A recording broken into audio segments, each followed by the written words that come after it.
کہا وہ جماعت جب آئے گی تو قیمت بتانا، اس گائے کی چمڑی اتار کر کے اس میں جتنا سونا چاندی بھر جائے وہ اس گائے کی قیمت ہے۔ نوجوان ہکا بکا رہ گیا، کیا گائے کی یہ قیمت ہو سکتی ہے؟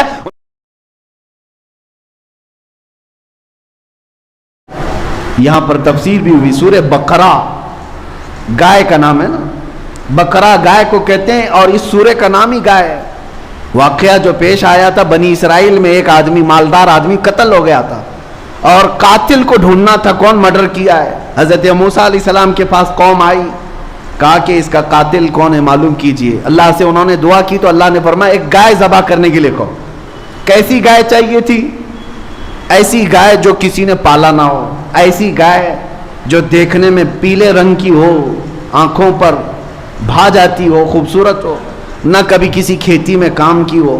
اس طرح کی گائے اللہ نے قرآن میں فرمایا وہ ذبح کریں، اور اس کی پونچھ لے کر کے وہ مرے ہوئے آدمی کو ماریں، وہ خود زندہ ہوگا، بتائے گا اسے کون قتل کیا۔ یہ اللہ کا امتحان بھی تھا، ایک آدمی قتل ہوا ہے، اس کو جانچنے کے لیے گائے کا کیا تعلق ہے۔ یہاں پر بھی میرے عزیزو یہ تعلق ڈھونڈنا تمہارے اور ہمارے کاموں میں ہو سکتا ہے، اللہ کے کاموں میں نہیں۔ تم یہ نہ پوچھو کہ اس کام کا اس سے کیا تعلق۔ بہرحال میں واقعہ شارٹ میں بتا رہا ہوں، یہ گائے ان کو کہاں ملنی تھی، ڈھونڈنا تھا۔ اتفاق ایسا اسی زمانے میں ایک نیک آدمی، اس کا ایک چھوٹا بیٹا تھا، بیوی تھے، گھر چھوٹا سا تھا، چھوٹی سی فیملی، لیکن وہ بندہ بڑا پرہیزگار، اچانک بیمار ہوا۔ اس کے گھر میں کوئی چیز نہیں تھی سوائے ایک گائے کے بچیا، ایک گائے کی بچیا تھی، چھوٹی سی تھی۔ اس نے دیکھا کہ بیماری اس کی بڑھتی جا رہی ہے اور مرنے کے قریب آ گیا۔ میری بیوی اور بچے کی دیکھ بھال کون کرے گا؟ ہم تو انویسٹ کر کے چلے جائیں یا نامینیٹ تو کر دیں، بیوی کے نام اتنی جائیداد، بچے کے نام اتنی جائیداد، فلاں بینک میں کچھ رکھ کر کے جائیں۔ لیکن اس اللہ والے نے اس گائے کی بچیا کو اٹھایا اور جنگل میں لے گیا۔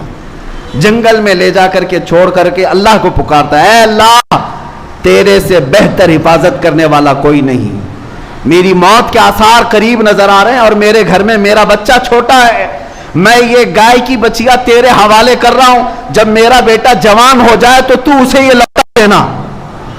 یہ توکل کا اعلیٰ درجہ ہے۔ جنگل میں لے جا کر چھوڑنے کی کیا ضرورت، میدان میں ہی چھوڑ دیتا، وہ گائے ادھر ادھر چرتی پلتی نہیں، جنگل میں جبکہ بھیڑیا بھی ہیں، شیر بھی، کوئی بھی کھا جاتا۔ یقین کا درجہ یہی تو سمجھ میں آتا ہے کہ اللہ کی ذات پر کیسا بھروسہ تھا۔ چھوڑ کر کے چلا آیا اپنے گھر، اپنی بیوی کو بتایا میں جنگل میں اللہ کے نام پر ایک گائے چھوڑ آیا ہوں، جب میرا بیٹا جوان ہو جائے تو اسے کہنا جا کر کے اللہ سے وہ مانگ لے۔ کیا تعلقات تھے اپنے رب کی ذات سے، کیسے تعلقات تھے۔ ہونا تو یہی چاہیے کہ تم کہیں تھک جاؤ، اس کو سنانے سے بہتر ہے مسجد میں آؤ، سیدھے اپنے اللہ سے باتیں کرو، اللہ کو سناؤ کہ مولا میں تیرا بندہ ہوں، تو میرا خدا ہے، میں جاؤں تو اس کے ہاں کیوں جاؤں، تیرے دربار میں آتا ہوں۔ اس میں جو لذت ہے دل کے اندر وہ کہیں نہیں ملے گی۔ دوسرے کو سناؤ اپنی تکلیف، آج ہو سکتا ہے تسلی دے دے، کل چار کو بتائے گا دیکھا فلاں جو ہے اتنی مصیبت میں، تمہیں تو وہ ہر جگہ بے عزت کرتا رہتا ہے، لیکن مولا کی شان یہ ہے تمہاری چیزوں کو چھپاتا بھی ہے اور نوازتا بھی ہے۔ وہ بچہ جوان ہوا، بیوہ عورت تھک گئی تھی کما کر کے کھلا کر کے، اپنے بیٹے سے کہتی ہے بیٹا دیکھ اب میری بھی عمر ساتھ دینے چھوڑ چکی ہے، تیرے باپ نے ایک گائے کی بچیا جنگل میں چھوڑی تھی، وہ ہو سکتی ہے بڑی ہو گئی ہوگی، گائے بن گئی ہوگی، تو جا اللہ کے نام پر پکار، شاید وہ تجھے گائے مل جائے، اس کو بیچ کر ہم اپنا گھر چلا لیں۔ یہ نوجوان جنگل میں گیا اور پکارنے لگا، یا رحمان، اے اللہ میں فلاں کا بیٹا ہوں، میرے باپ نے تیرے حوالے ایک گائے کی بچیا کی تھی اور تیری حفاظت میں چھوڑ کر گیا تھا، اب میں جوان ہو گیا ہوں، وہ گائے مجھے لوٹا دے۔ جنگل میں وہ پکار رہا تھا، اچانک دیکھا ایک بہت ہی صحت مند گائے اس کے سامنے آنے لگی۔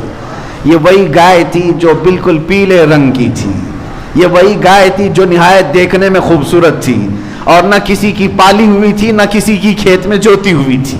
یہ اس نوجوان کے ہاتھ میں آئی، لے آیا، ماں سے کہا گائے مل گئی، اور ماں نے کہا ٹھیک ہے جاؤ بازار میں بیچ دو اس کو۔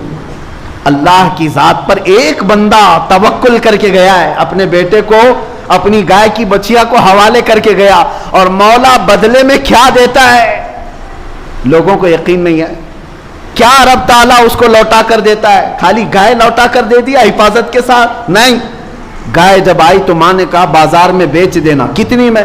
ماں نے کہا 6 درہم میں بیچ دو، اتنے ہمیں ضرورت ہے، لیکن جتنے پر سودا طے ہو جائے پہلے مجھ سے بات کرنا. وہ بازار میں گیا، 2 لوگ آئے، پوچھا کتنی قیمت ہے؟ کہا 6 درہم. اس لڑکے نے 6 درہم قیمت بتائی.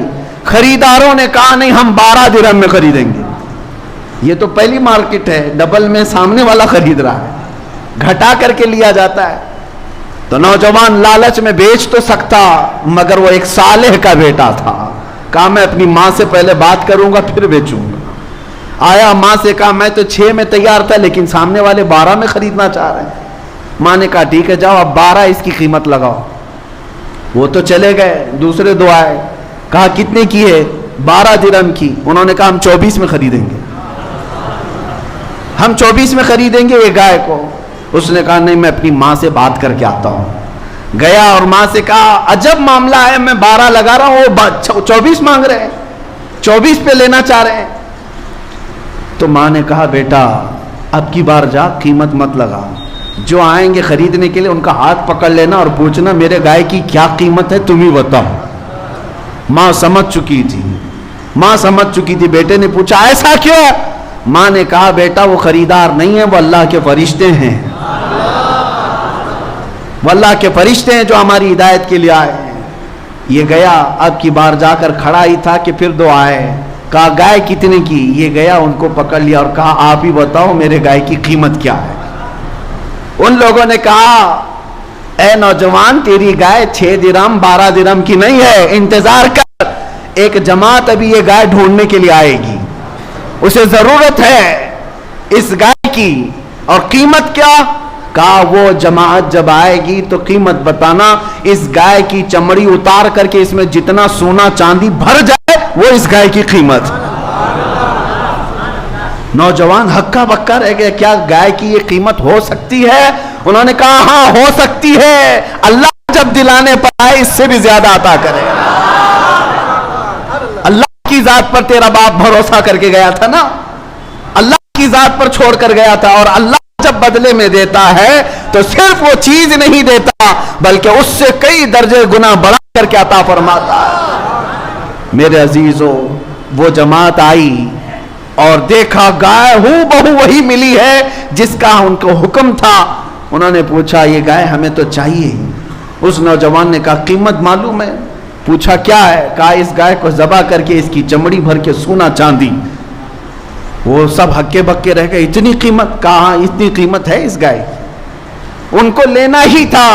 اب دیکھیں اللہ تبارک و تعالیٰ کے سارے کام مقدر پر کس طرح ہوتے ہیں. وہ جماعت اتنی کیوں فکر مند تھی؟ ان کو کیوں چاہیے تھا کہ وہ قاتل کون ہے پتہ چلے؟ ایک آدمی کا مرڈر ہو گیا، مر گیا، اور قاتل کو ڈھونڈنے کے لیے اتنی فکر کیوں؟ وجہ یہ تھی کہ مرا ہوا آدمی اس کا مال تھا، اور مال کے لفڑے آپ کو پتا ہے، یا تو قاتل ہڑپنے والا تھا یا یہ جماعت ہڑپنے والی تھی کہ اس کا پیسہ ہم سب کو مل جائے.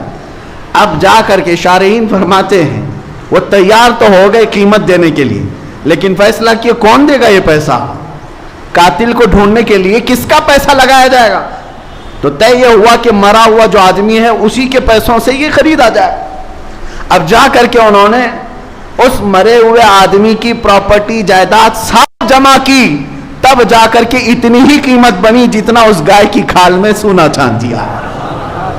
لالچ کرنے والوں کو ان کا انجام، یعنی وہ قاتل، یہ انہوں نے قیمت دے دی، گائے خرید لی، ذبح کر کے پونچھ ماری، اور وہ یقیناً زندہ ہوا مرا ہوا آدمی، اور اٹھا اور اس نے کہا میرا چچیرا بھائی مجھے مارا تھا وہ قاتل ہے. وہ بھی گرفتار ہوا، مال بھی گیا، اور وہ خالی ہاتھ رہے. لیکن اللہ کی ذات پر ایک صالح بندہ جو توکل کر کے گیا تھا، جنگل میں بچیا چھوڑ گیا تھا، مولا کریم نے بچیا تو اس کو واپس دلائی، لیکن ظالموں کو ان کے کام کے انجام تک پہنچا کر صالحین کے گھر کو اللہ تعالیٰ آباد بھی فرماتا ہے.